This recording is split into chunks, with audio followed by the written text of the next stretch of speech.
Thank you, everybody, for joining us. We are studying this morning from the last two portions of the book of Exodus, Vayakhel-Pekudei, which is a joint portion this week. And in many ways, a beautiful portion that ties together a lot of what's been happening in the whole book of Exodus over all of these weeks. Last week we were very much in reading about the golden calf and thinking about the fall of the golden calf and everything that happened and why it happened and how it happened and what were the ramifications of it. And this week we're kind of in the post golden calf spirit. You know, what comes afterwards? How do you move forward from that? And where does it lead you? And I think there's a certain spirit to this part of the Torah that's often overlooked, but it's really quite interesting and quite has a beauty of its own. So what are you in? Is it 33? We're going to actually start a little bit. No, it's a little bit after. It's 35, but we're going to start a little before. Chapter 34, verse 29. We're going to look at chapter 34, verse 29. 34. Yep. 34. Okay.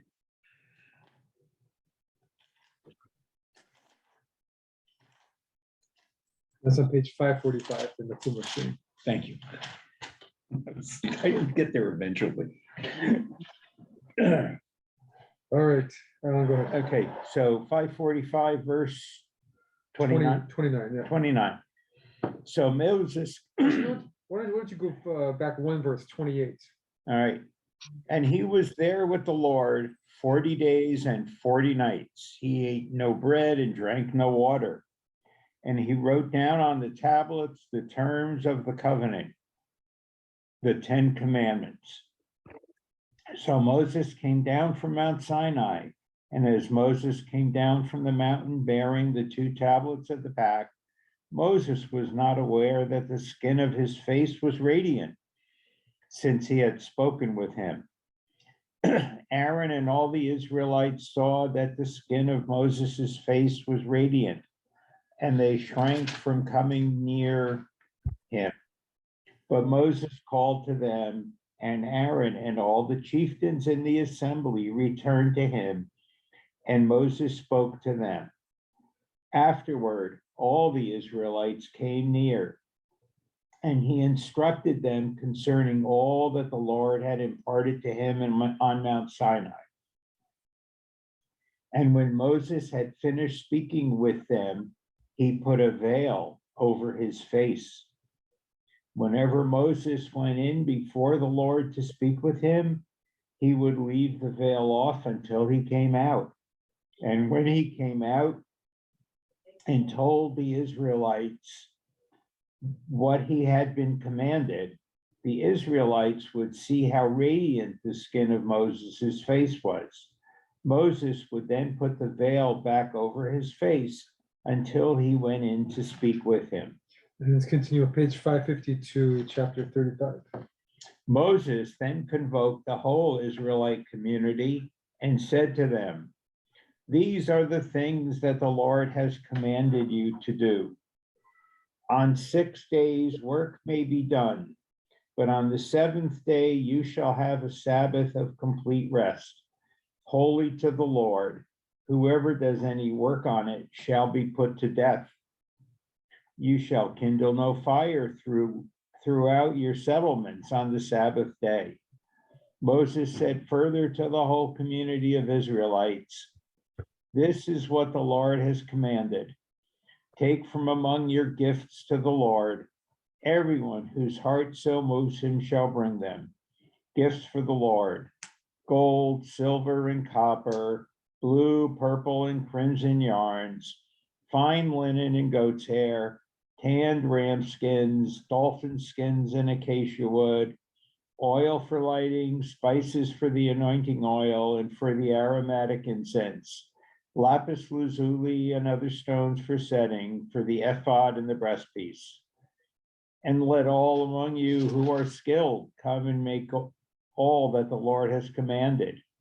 The tabernacle, its tent and its covering, its clasps and its planks, its bars, its posts, and its sockets, the ark and its poles, the cover and the curtain for the screen, the table and its poles and all its utensils, and the bread of display, the lampstand for lighting. Why don't you skip to verse 20? We're skipping to verse Okay, 20. skipping down to verse 20. So the whole community of the Israelites left Moses' presence, and everyone who excelled in ability and everyone whose spirit moved him came, bringing to the Lord his offering for the work of the tent of meeting and for all its service and for the sacred vestments. Men and women, all whose hearts moved them, all who would make an elevation offering of gold to the Lord, came bringing brooches, earrings, rings, and pendants, gold objects of all kinds. So sorry, we're going to skip again to verse 29.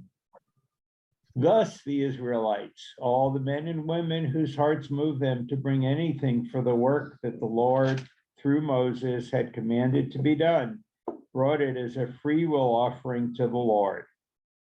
And Moses said to the Israelites, see, the Lord had singled out by name Bezalel, son of Uri, son of Hur, of the tribe of Judah.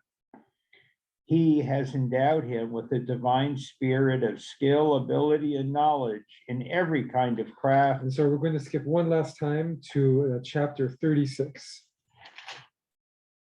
All the stuff in between are just all the listing of all the different things that were built. So it's repetitive. Go ahead. Okay, let then Bezalel and Aholiab and all the skilled persons whom the Lord has endowed with skill and ability to perform expertly all the tasks connected with the service of the sanctuary, carry out all that the Lord has commanded. Moses then called Bezalel and Aholiab and every skilled person whom the Lord had endowed with skill, everyone who excelled in ability to undertake the task and carry it out. They took over from Moses all the gifts that the Israelites had brought to carry out the tasks connected with the service of the sanctuary. But when these continued to bring free will offerings to him morning after morning, all the artisans who were engaged in the tasks of the sanctuary came, each from the task upon which he was engaged, and said to Moses, the people are bringing more than is needed for the tasks entailed in the work that the Lord has commanded to be done. Moses thereupon had this proclamation made throughout the camp. Let no man or woman make further effort toward gifts for the sanctuary. So the people stopped bringing their efforts. So the people stopped bringing. Their efforts had been more than enough for all the tasks to be done. Okay, perfect. Thank you. So what's the spirit of all of this? Anybody, anything struck them? It sounds like a rededication. Good morning, everybody. Sorry I'm late. It sounds like a rededication, right? Because this is a lot of this is repetitive from before Moses went up to Sinai the first time to get the tablets, and then he came down to find the golden calf. It sounds like it's all been, this is a rerun. This is a redo of how it should have gone the first time, is what it sounds like to me. But it's definitely the exact same details. When you read this in the Torah, you realize that it's almost word for word what it was earlier in chapter 25 of Exodus. Anybody, anything come across about what's the spirit in the Israelite camp? How does it feel? Thinking the golden calf happened just before, and the whole thing with Moses coming down the mountain with his face radiating. It went from very that it may not be the right word, negative, or, they were all very mixed up in their feelings. They didn't know what to believe. And now all of a sudden they've literally seen the light, seeing Moses's face, and they're drawn to do the right thing, do what God commanded. Guilt. It's guilt. These are Yeah, guilt maybe. offerings. Yeah, but what about the slaughter of the 3,000? I mean, they must have been terrified and they wanted to do whatever they could. 3,000 family members were killed. Beautiful. There's an interesting mixture here of fear and love, right? The fear of Moses, right? Moses's face is now scary to them, and he went up and they said to him, we don't want to see your shiny face all the time, but he wants them to see his shiny face when he talks to them about the godly stuff. But the rest of the time he's walking around with a veil over his face, which is an interesting image, right? On the other hand, they're giving out of love, right? They're giving these free will offerings, and they're giving too much, which is doesn't happen all that often. And he didn't eat or drink for 40 days. So maybe, is that what happens to your face? No, but fasting was always used in the old days to enhance closeness to God. This is before they ended up with with drugs to do the same thing. Fasting was the ticket then. But to this day, there are people in the very Orthodox world who will fast once a week to get closer. But I mean, the light in the face, that's been used for thousands of years to depict religious figures, right? And you don't have to go further than the great masters and their paintings for the light in the face thing. I mean, what does it say about Moses?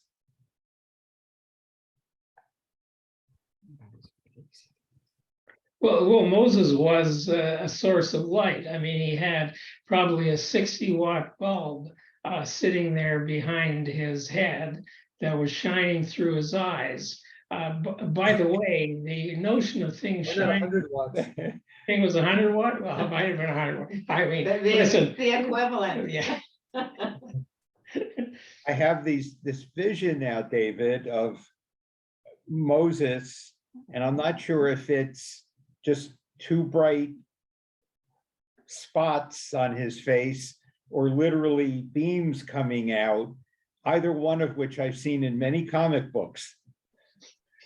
Yeah, I was thinking more of a light bulb behind his head that he was hiding from everyone, so to give him the.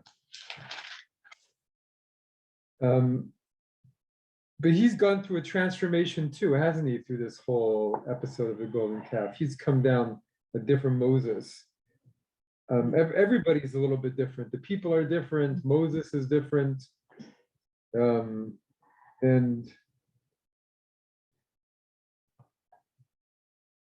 Moses assembling the people at this moment. You know, what are the people worried about? What are they? You know, has he already told them that God is not going to punish them anymore? You know, what has he told them that they're now going to be okay? Well, what are they expecting to hear at that first big assembly after the Golden Calf?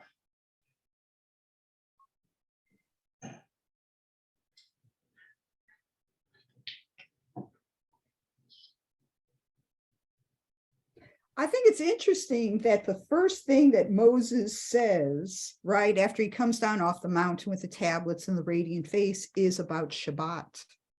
Mm-hmm. Right? It's about you need to rest on the seventh day, and you're not going to light any fires. Okay.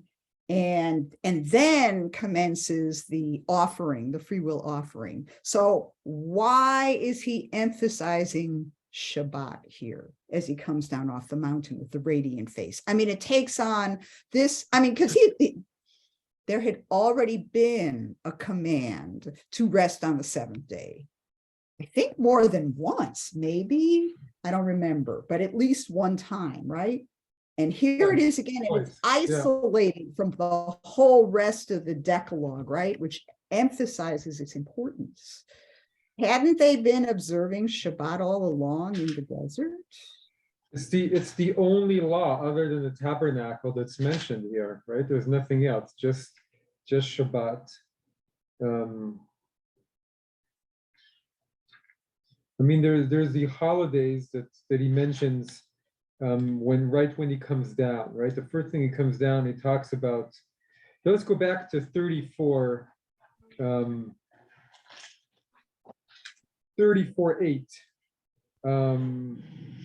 Page 542.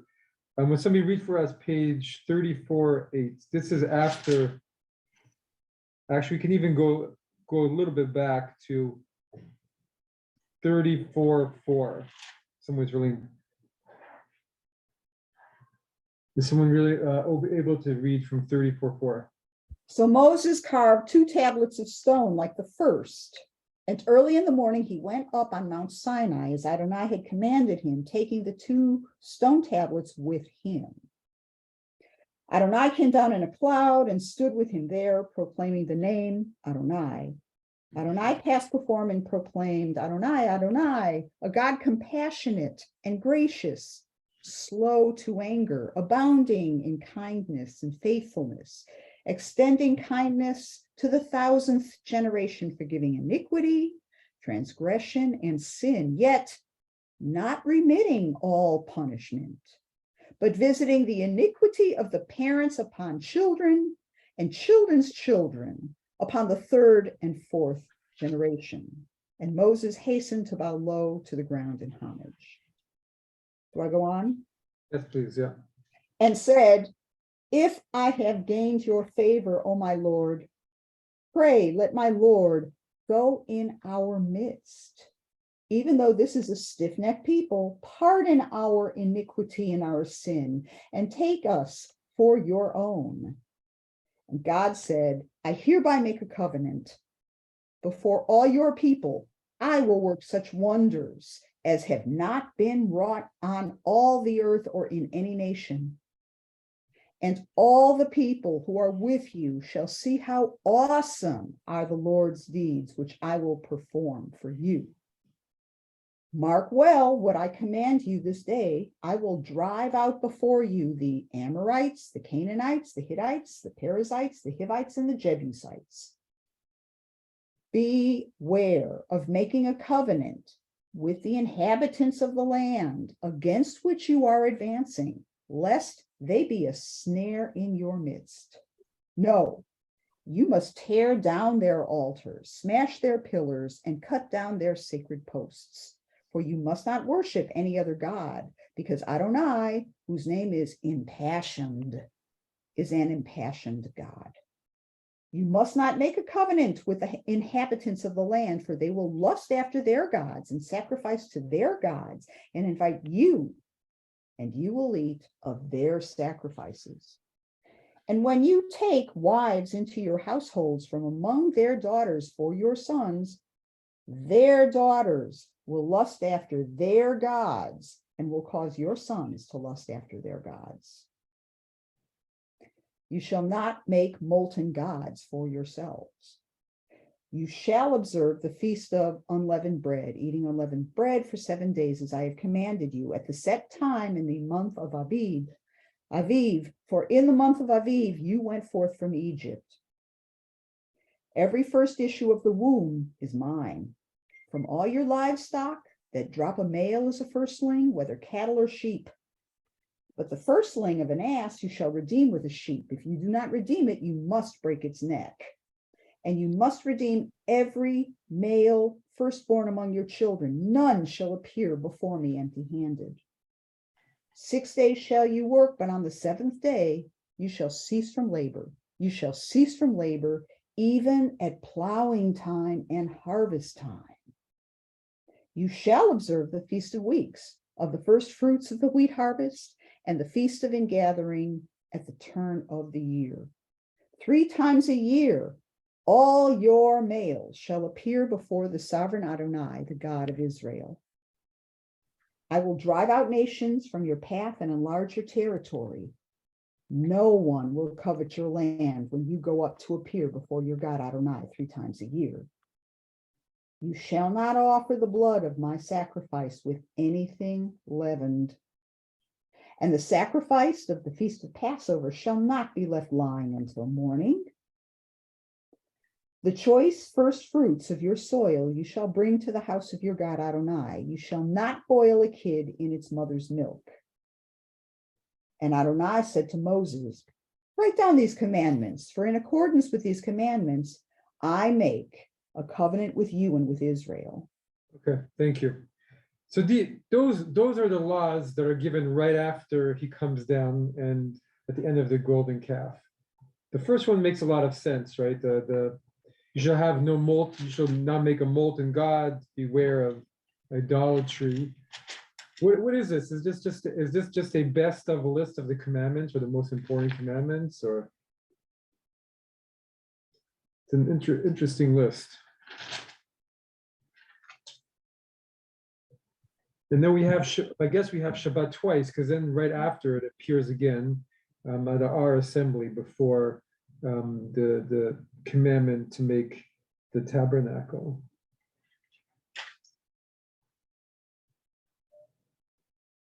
Okay.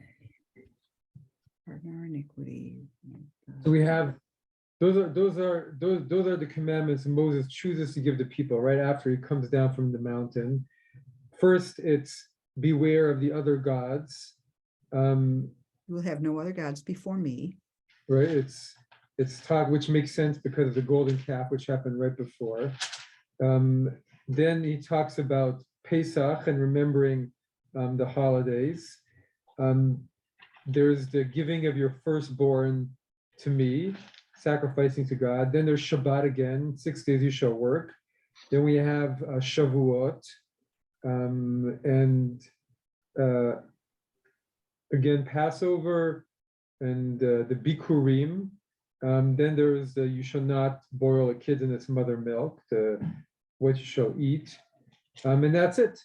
That's like a little mini covenant that God makes with the people then. And then in our Parsha, even more mini before the tabernacle, is just Shabbat. So why, Nancy, what do you think? Why was Shabbat, you're the one to ask a question, why is Shabbat so important? It's mentioned twice, right? Just in this little amount of time after he comes down. And how is it connected to the golden calf?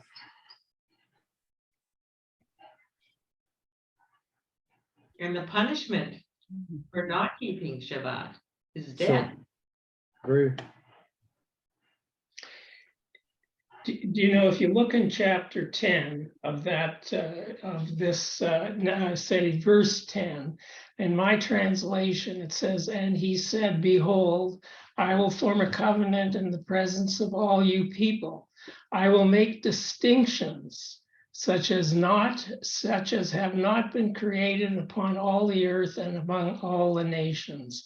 Distinctions in my translation.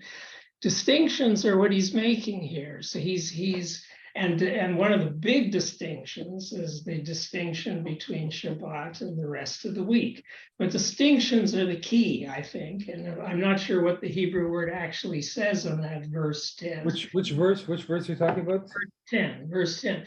I have distinctions, which rings out to me as exactly what was being happening here. That thought and activity was being divided into positives and negatives, into good and bad, into up and down, into milk and meat, into Shabbat and the rest of the week. These are all important distinctions that, in fact, the Jews and the Hebrews for all of time have carried into the world. And made other distinctions too, distinctions in law, distinctions in medicine. So what we're talking about here is we're talking about the dividing of things into their opposites, into like and dislike, etc. Very I don't interesting. know, Rabbi, what's the Hebrew word for that my translation is calling distinctions? Do you mind reading again the verse as you have it? Because In verse 10, and he said, behold, I will yes. form a covenant in the presence of all your people. I will make distinctions such as have not been created upon all the earth and among all the nations and all the That's- people in whose midst you shall see the work of the Lord, how awe-inspiring it is, that which I Yeah. will perform with you. I mean, the truth is that the word is wonders, niflaot. It's interesting that they made distinction, but I think your point about distinctions is very true. And as you were talking, I was thinking of all in this very small little group of laws, you really find what's still the essence of Judaism: Shabbat, holidays, a little bit of kashrut.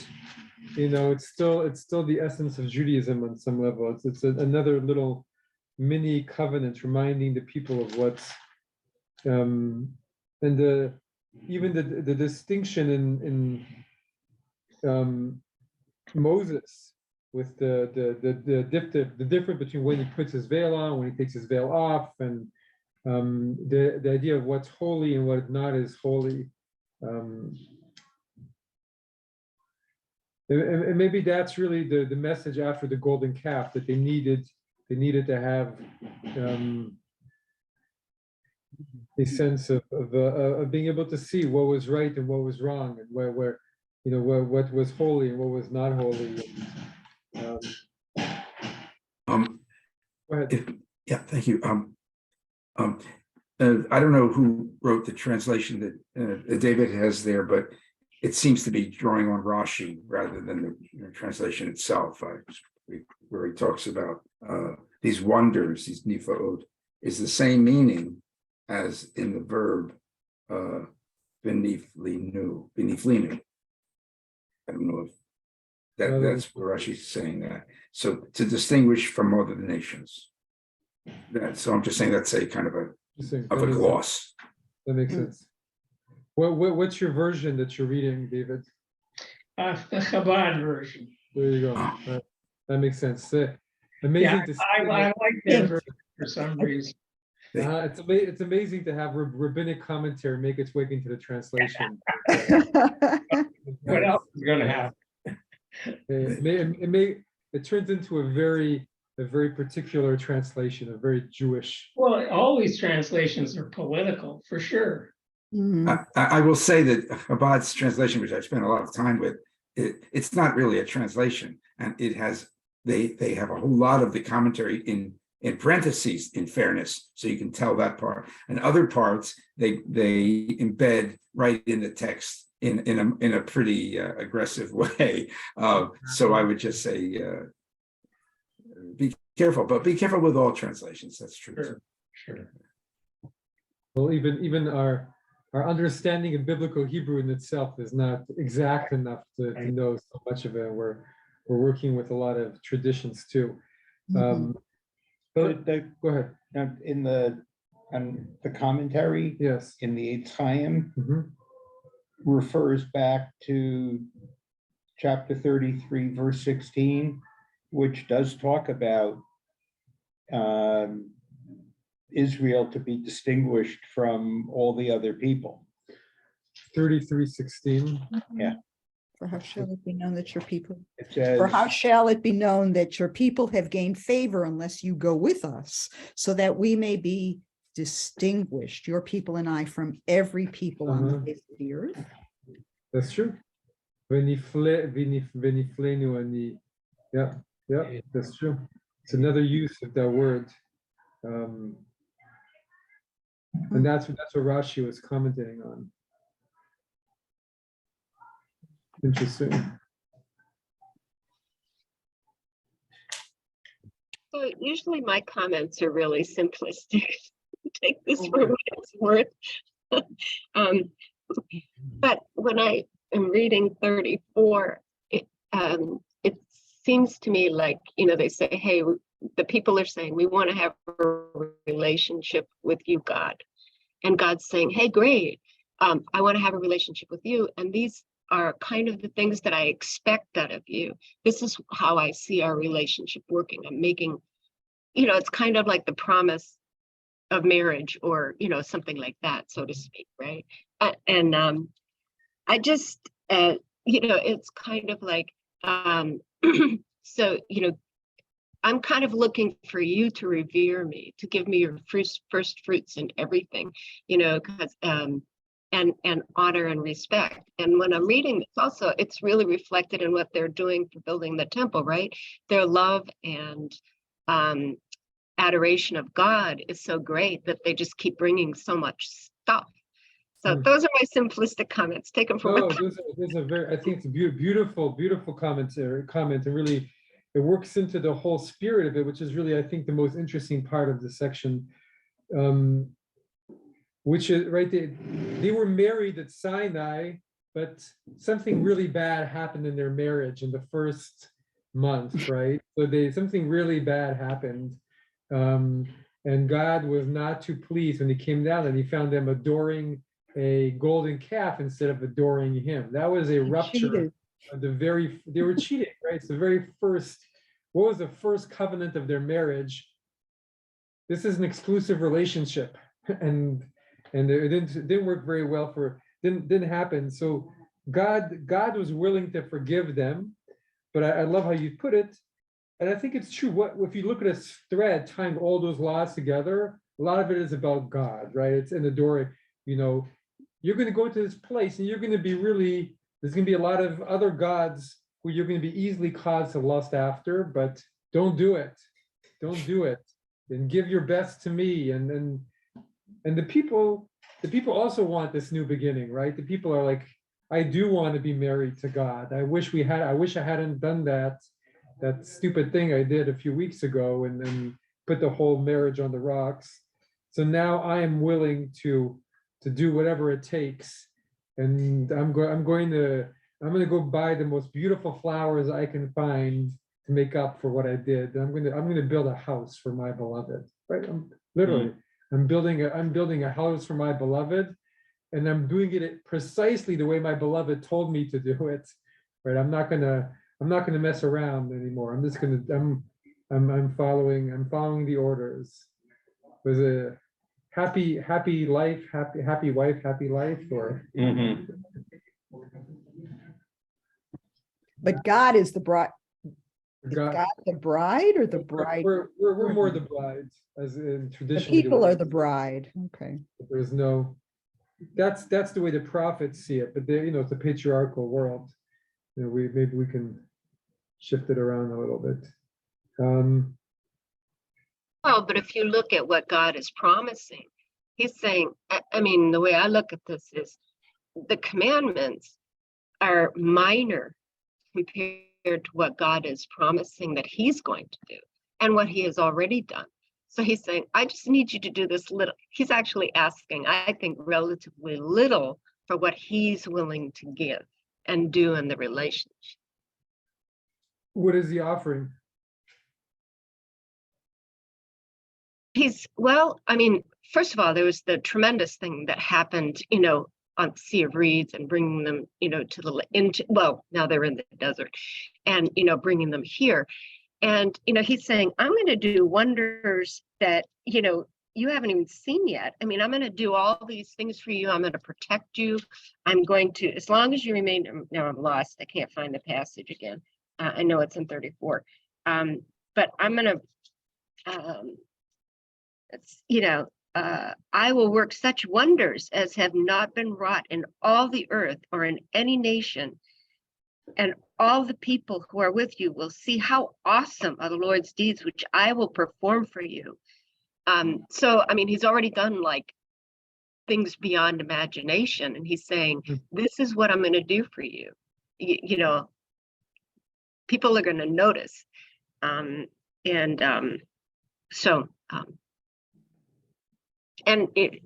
he's already supplying manna, right?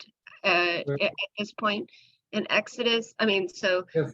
all these things he has, already been doing to care for them and take care of them and provide for them without really having to do much at all. Just obey. Can we go back to verse 7 for a minute? 34 verse 7. To your point, Diane, I'm a little confused, and I'm not confused. I'm a little troubled by verse 7, where it's talking about Adonai, God compassionate and gracious, slow. I mean, we say this in the liturgy, right? Mhm. Compassionate and gracious, slow to anger, First part, we abounding said, the in second half, we don't loving know. kindness and faithfulness, extending kindness to the thousandth generation, forgiving iniquity, transgression, and sin. That's where we Yet, stop. this is the part that's troubling, right? Yet not remitting all punishment, but visiting the iniquity of the parents upon children and children's children upon the third and fourth generation. Is that meant to scare us? What bothers you about that? What bothers me is that innocents may become responsible for the evil that their parents have committed. I mean, Yeah, but according to this structure, they're not innocent. I mean, I assume that they're not innocent. I mean, we think they're innocent because we're humanists, because we think that every human life is a fresh beginning, because how could a human life being a fresh beginning have anything marred about it? But apparently in this particular metaphysical structure, that's not the case. And there are later moments in the Bible where this is shifted a little bit. right. But I think you see it in the contrast to 1,000 generations. So even though you 1,000 generations later, you might have done 0 to merit, you're still getting merit. So that's 1,000 generations. That's pretty good. And it's 3 generations see down, what you're you're still saying. paying a little bit of a price for I what see people what are you're doing. saying. So it's 1,000 versus 3 generations. The scales are still pretty good here. You know, they're and it's and then maybe it's realistic. Maybe it is realistic that 2 or 3 generations down the line, we still not pay the price. I don't like to see as God making, but the universe makes us often feel some of the decisions of our parents and grandparents and great. Not always, you know, but there's the way life works is often, you know, there's something that's passed down generation to generation for a few Sure. generations of. Sure. And we've documented generational trauma damage in mitochondrial DNA and you know, biologically, we can show that. But it's juxtaposed with the God of loving kindness, extending, you know, Well, I don't Well, want to it be seems to me- responsible for the sins of my parents. I've worked hard to erase there's a the reason. sins of my parents. Yeah, And I wouldn't want my children to pay for mine either. So I guess that's why I'm troubled by it. I'm looking at it as an individualistic American of the 21st century. Well, actually, I want to bolster actually Nancy's point. I think the sort of Calvinistic apologia that God's ways are so mysterious, and if He's already decided we're unworthy of grace, you know, who are we to judge? I think that was troubling also to Ezekiel. We discussed this. So in exactly the same way, and he was not an American or an individualist particularly, but he you know, I think it's Ezekiel. Did I have that wrong before? That when his there's several places in prophets where it says the God does not make children pay for the sins of their parents. Yeah, so and the fathers have eaten sour grapes, shall the Grapes and sons put the children's teeth be set on edge. Yeah, so I don't mean to dismiss the other view because but clearly it can be troubling in many different cultural contexts. Well, but even from a psychological perspective, the father is less inclined to sin if he knows that it's going to get his children. So it has some psychological deterrent, this thing. And I think that's my sense of it too. And as Nancy was saying, we recite this in the liturgy many times over the high holidays, especially in Sephardim, they recite it all the time. But they don't recite the second half of the verse. They recite the first half. And then they stop. They do v'nakeh. They don't go v'lo yanakeh. They don't say and doesn't remit. And my sense of it is we see this so often in the Torah, right? If you do all the right thing, these are all the blessings that will come to you. But if you do the wrong thing, and then usually the list of curses is many times over longer than the list of blessings.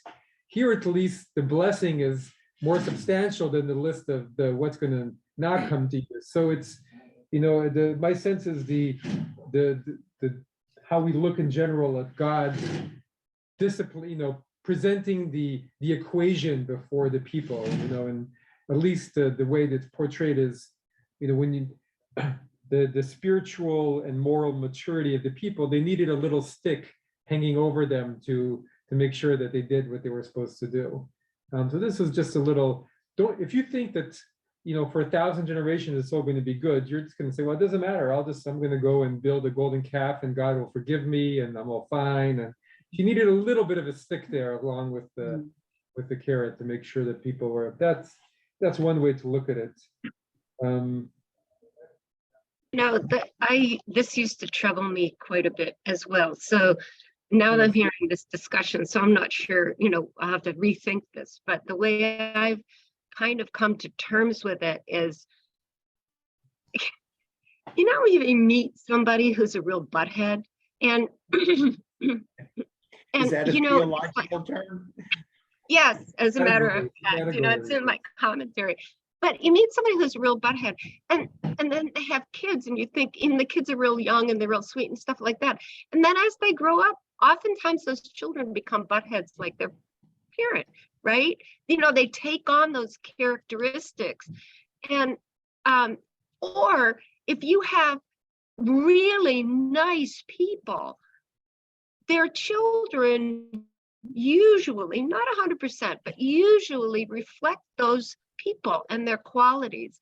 And that's how I've kind of come to term with it, that it takes a few generations to weed out that negative aspect from a family line. I don't know how good or bad that is, but that's how I've kind of come to terms with it. Because this is right after talking about God being compassionate and, a bunch of, slow to anger and all that other sort of stuff. And then, and other parts of the Bible, it talks about how God is just and, over and over again. And so anyway, those are my thoughts on it. That's how I've kind of. Well, the part, and I think that's a really nice way of looking at how that's extended generation to generation. And part of it is also the verse right before the beginning of the verse, the first half of that verse 7, extending kindness to thousands of generations. Then there's this is technical language, right? Forgiving iniquity, transgression, and sin. These are three different kinds of sins. And I remember many, many years ago, maybe when I was a kid, my father explaining this to me as sins that you did purposefully, sins you did not do purposefully, and then sins that you did that you knew you were doing, but you just couldn't stop yourself from doing, like you wish you weren't doing them. So those are these are categories of sins that you're being told will be wiped away from you, even though you did them.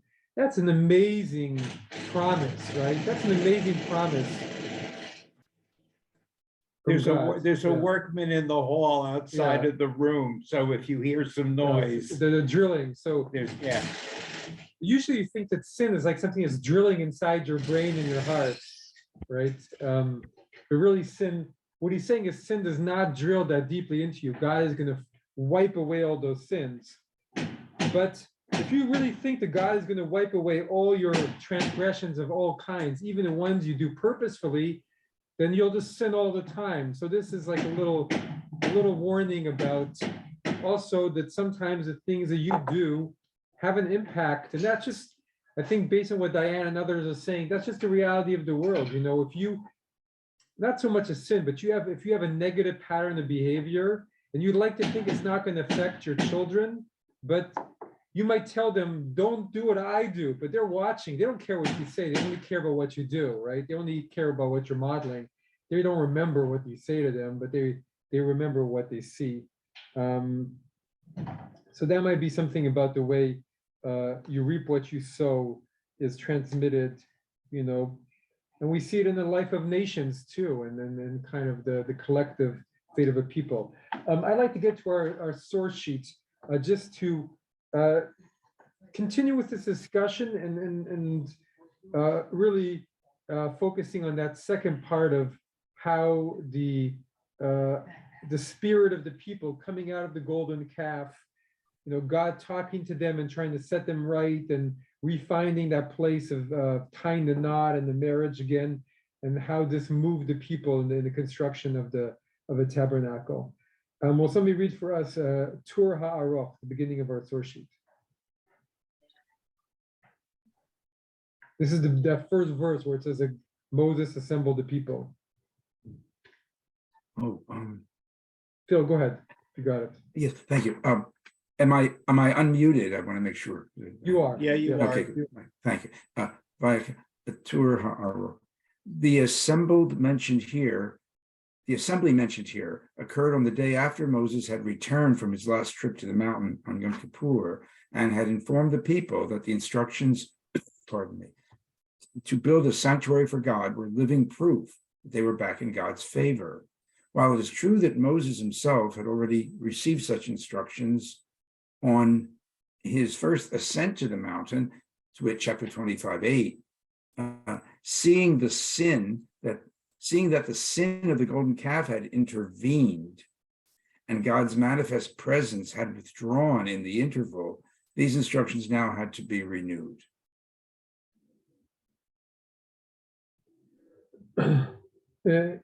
Right, so according to tradition, the Midrash, this is Moses came down with the second set of tablets on Yom Kippur, right, the day of forgiveness, the day of atonement of a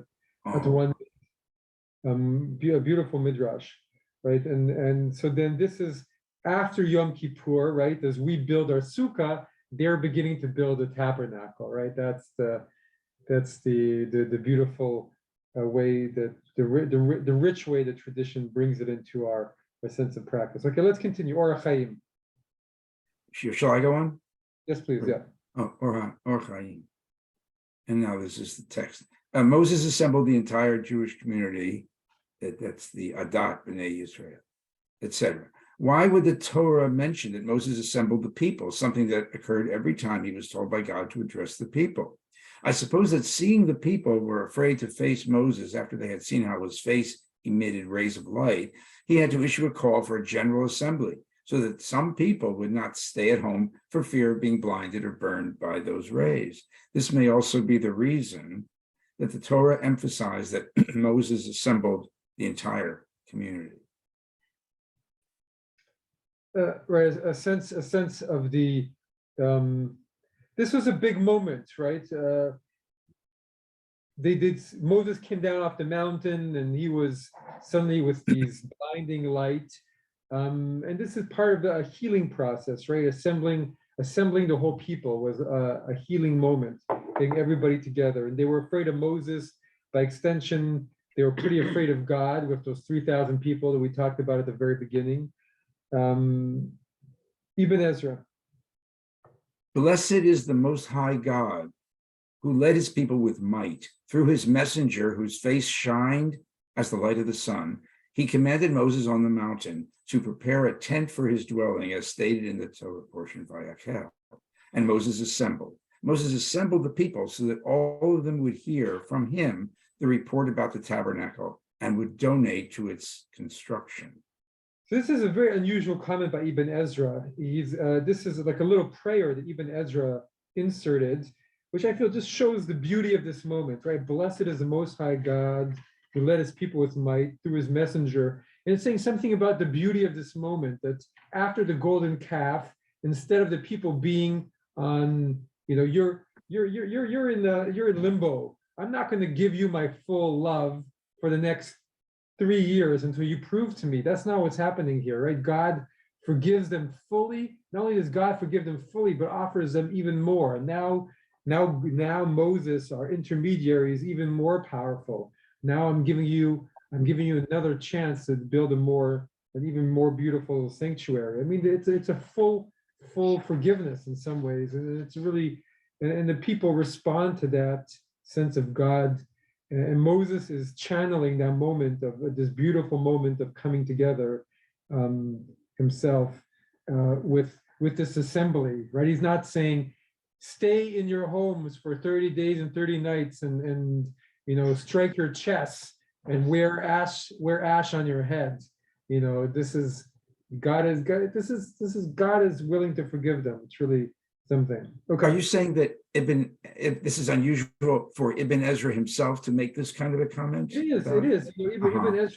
Even Ezra is usually commenting on a verse and saying, but suddenly he's conveying some of the spirit of what's happening in the Torah with this statement in the middle. It usually always begins with, okay, what is the verse I'm commenting on, as he does in the second half, right? And Moses assembled. But here he just has this little statement that he's inserted into his commentary, conveying some of the spirit of what's happened, of how he's seeing this moment in the Torah. Do you know what strikes me about this too is the intense contrast between Christianity and Judaism in this particular area, where God has just killed 3,000 of your fellow man and now is about to forgive you and to take you to heavenly places, etc. Christianity has absolutely nothing like that. There is no God who's killing people at all.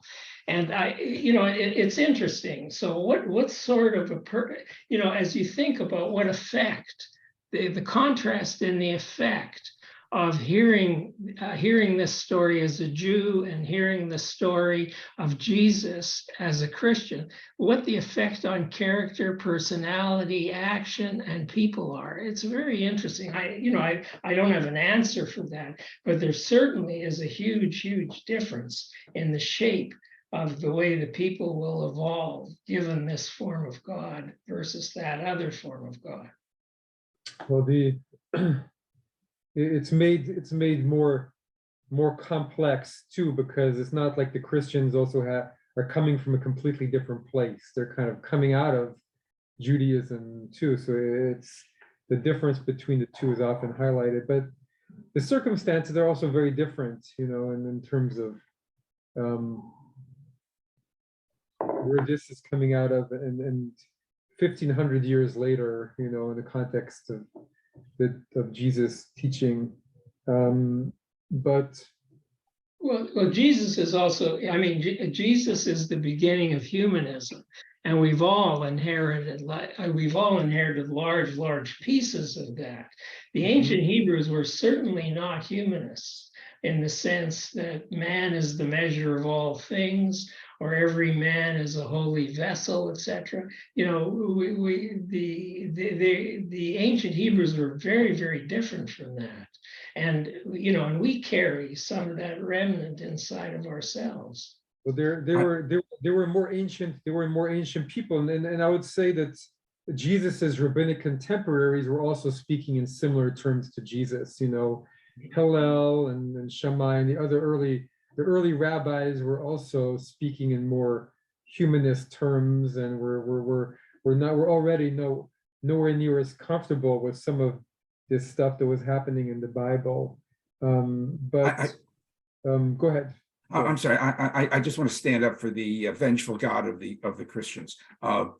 And I'm not the best person here situated, I'm sure, to make this point. But in the book of Revelations, we have the risen Christ comes back to judge, and there's plenty of as much judgment and correction of the wrong of the people as one could hope for. And at the same time, they accept the whole of our Bible. Traditionally, anyway. As you were talking, Phil, an interesting point that's come to I was thinking was also that it's interesting putting that all into perspective, that within Jewish theology and some parts of Christian theology, we have a lot less of a emphasis on punishment, right? In Judaism, we don't have the idea of hell, for example, is not emphasized anywhere nearly as much, or the idea of capital sins, and even sin in general is really not emphasized that much in Judaism.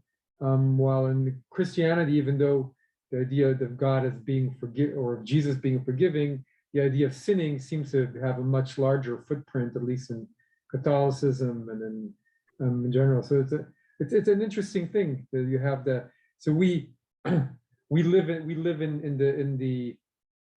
with the idea we have a good inclination and not so good inclination within us. But on the other hand, we believe that God, there's no counterpart to God. There's no Satan or devil really that's a counterpart to God in any way. And God is watching our deeds and measuring our deeds, but we get once a year, God gives us a little spiritual bath, and we're back on track if we do what we need to. So I'm just going to join the conversation for a second because I am authorized to speak on this, but I agree a little bit with David because there's official theology and then there's practice, right? And the grand majority of people in the Christian community, they really don't read much of the Hebrew Bible. So their knowledge and I think many Christians have very incomplete view of God. Because to me, this is the core of what God is about. And unfortunately, many people see him, we talk about sin and that sort of thing, but see him as, big fluffy brother, basically. And there's a certain awe that's kind of missing from the Christian community that I think exists in the Jewish community. So that's really interesting. Thank you for sharing that. And I think that I remember once studying, the Bible doesn't do theology the way we think of theology, but it does present how it thinks God is in the world. And the ancient Israelites had no trouble believing in a God who both created and destroyed, right? That was an intrinsic part of their view of God. And that often the destruction, as we see right here, it was to make room for the new, or to make room for an even better beginning, or to be able to lead to a greater understanding or wisdom among the people. And so look, God, Sodom and Gomorrah destroys those evil cities, and God destroys and then rebuilds, and there's all these new, right? Noah and the ark, God destroys and then rebuilds the work. And so it's almost the way you have in some Eastern traditions where there's a part of God that destroys and loves and that creates and is compassionate. There's a part of God that destroys but then rebuilds, and all of it is part of the interplay of the universe. And they didn't, obviously later we have the book of Job and these ideas of, when God destroys, we're suffering, and hey, how could there be a God that causes us to suffer? And suffering is very unpleasant to human beings, and really, is God not caring enough about us to not do that? But to the ancient, they didn't ask those questions. They just said, well, God, clearly there's destruction that happens in our world, and they believe God was behind all of it, so God's behind all of it. And why does it happen? And there may be simplistic ideas. Well, I must have done something wrong, or there's other ways of understanding it. But in some ways, I think this story is maybe, to conclude, an interesting way of looking at it, because the people clearly do something very wrong, and we might feel the punishment is horrible, right? And as I do, obviously the 3,000 people that die, but there's a new beginning that happens here, which is very hopeful and special and healing in another sense, and it becomes the basis of tshuva, right? It's not an accident that this happened on Yom Kippur, right? We believe this is what happens to us in our daily lives as individuals too, and as a nation. I mean, this is the basis of our communal idea of faith. How many times the Jewish people make mistakes and then, eventually it gets better, but also an idea as individuals that we choose the wrong path, and hopefully we don't get such a bad punishment, but we get something happens, even if it is feeling out of atonement, even if it is feeling that we're out of whack. But then we have this faith that God will give us a full healing, and it will allow us to have a moment of coming together where we can give of a giving heart, which is also the other beautiful side of being a human being. We also, not only do we build the golden calf willingly, but we build the tabernacle willingly, and we give even more. And that's the dance of being a human being. And that's kind of the essence of Judaism in some ways. The dance of being a human being is the essence of our dance with God and the universe. But that's with every step we're evolving up that spiral that David likes to talk about, and we're coming ever closer. And just like Moses, we have more light coming out of our eyes and out of our hearts, and we're able to reach a greater place of divine closeness. So thank you everybody for joining. We will next week I'll be gone. I'm going to Arizona. We're going to Arizona for 4 or 5 days to Navajo land. And I'll come back, and for our next session, hopefully the Thursday after that, I'll confirm in the next few days if we're taking, because then we have Passover and everything. So we might just take a long break of 3 weeks, or 4 weeks, or I may try and do a session in 2 weeks' time.